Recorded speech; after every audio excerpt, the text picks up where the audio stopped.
سلامی دوباره به چنل من خیلی خوش اومدین. امروز قرار با هم دیگه ماهیچه لذیذ و خوشمزه درست کنیم.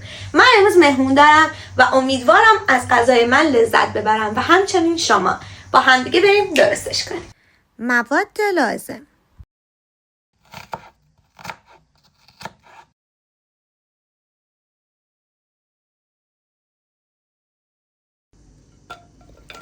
نصف پیازها رو در تابه میریزیم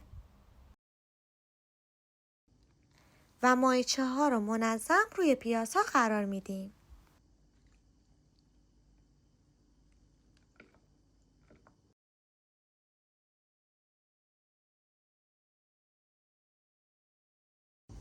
نمک و فلفل بهش اضافه میکنیم.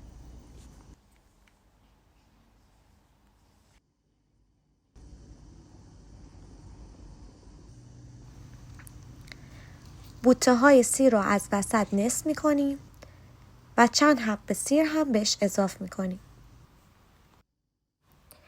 ما بقیه پیازها رو به مواد اضافه میکنیم و کامل روی ماهیچه رو پر میکنیم.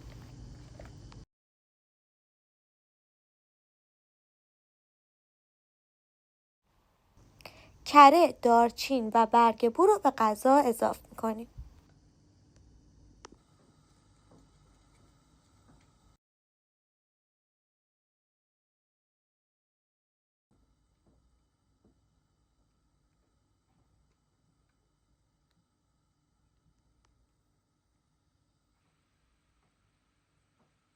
در تابه رو میبندیم با شعله کم به مدت 4 ساعت آرام بپزه.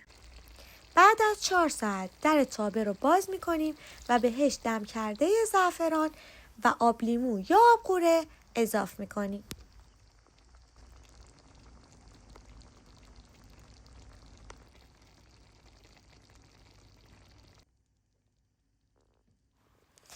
و بعد از 1 ساعت غذای شما آماده است.